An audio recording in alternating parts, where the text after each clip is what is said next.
All right, this is Shane, and excuse the mess in the background. My son's been working on this bike today, helping a friend out, put some lights on, and I went for a longer ride in the Shark today. Feel pretty good about it. 30-minute drive. So I'll tell you all about it coming up next. I have some questions.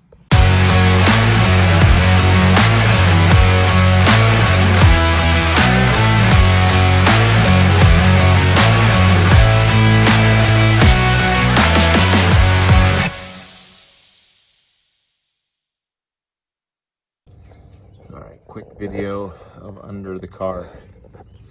Really haven't looked much under here since I bought it. I knew the exhaust had been kind of, well, there's words for it, but it's very loud, very obnoxious. I did put the O2 sensor back in, but so both manifolds are coming down. Those are really small. I guess those are stock. They got heat shields on them, but those sure seem small. Anyway, they come down and they have been somehow or another forced into this single, like, 3-inch pipe section that I guess replaced the cat or cats.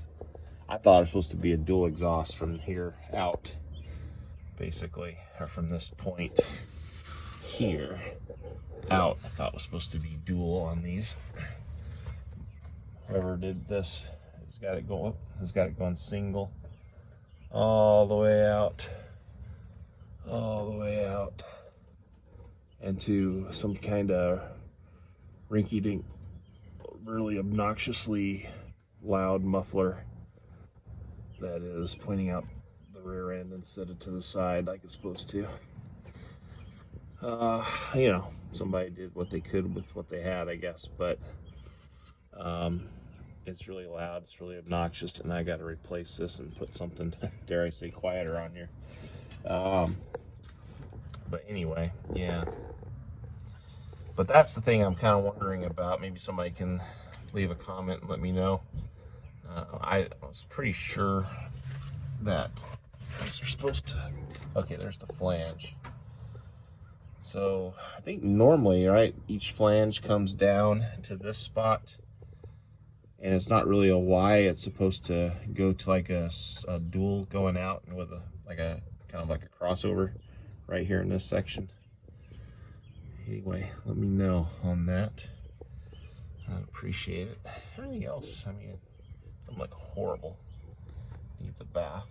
I don't see a ton of like massive amounts of fluid leaking anywhere. I've got a strange vibration. When I just went and drove the car for a good half-hour drive, probably the longest I've driven it since I've had the car. Okay, so as I was saying, I took the car out for a drive today. By the way, I'm trying this new wireless microphone from Datarm. We'll see if it works. I've got it plugged in. Honestly, I'm not sure if it's working or not, so this may be a video for not. But at any rate, I went for a drive today. Did a 30-minute drive. It was awesome. I got it up to speed on a local highway, which was 65.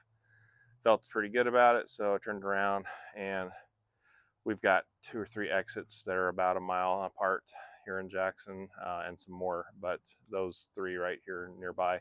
So I went and got on the interstate and did 70 miles an hour. Oh my gosh, it was pretty good. Temperature stayed normal. Got it well. I'm going to say normal for now. Didn't overheat. How's that? So it was about the 3/4 point. Never really got above that.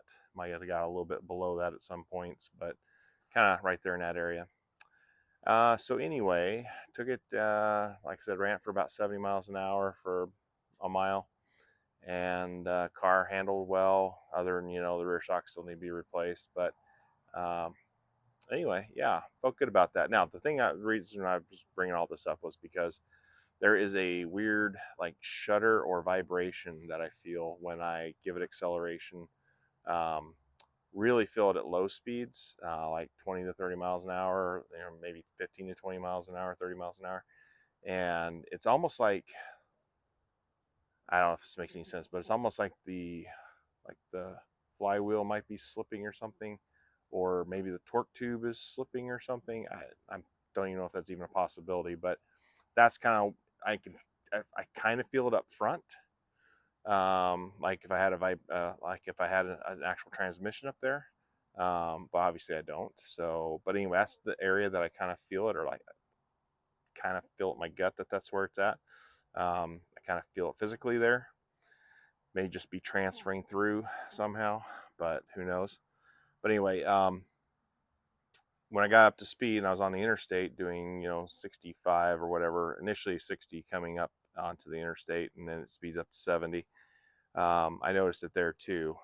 So just basically once I was at 60 and kind of level and just kind of maintaining, it goes away. Then when I get into it a little bit more to speed up, it kind of comes back a little bit.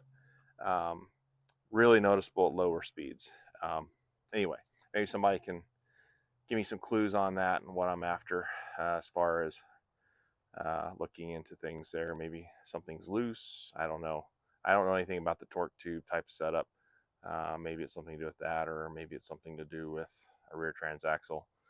But anyway, hopefully this turns out and then the sound is there. But I just wanted to talk about that experience driving. It felt good. Feeling a little more confident in the car and being able to get it out on the maybe a little bit longer drive. Like I said, today was about a 30-minute drive, and no leaks at all. So coolant problem I had earlier, I've got that valve open that you may remember me talking about. Somebody put a valve in there to, I guess, valve out the heater core, and I just have been leaving that open. And I think somebody had a suggestion, I don't know if it was on here or locally, that maybe when I had done that and then topped the coolant off, maybe I actually had overfilled the coolant level to some degree, and the system was just kind of burping itself out.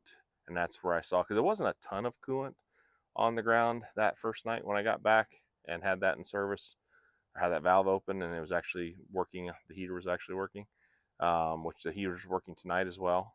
So anyway, I'm just kind of wondering if maybe the maybe the system itself just kind of purged itself out a little bit and got to the right level, and went through the overflow tank, and that's what I was seeing, because it kind of seemed like it's coming from the bottom of the overflow tank, or that pressure tank, or sorry, whatever that's called, where you add the coolant to.